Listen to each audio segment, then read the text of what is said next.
Okay, I have a plastic barrel.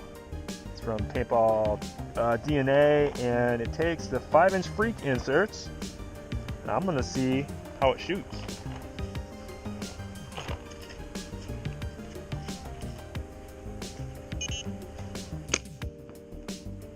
It's a bit loud.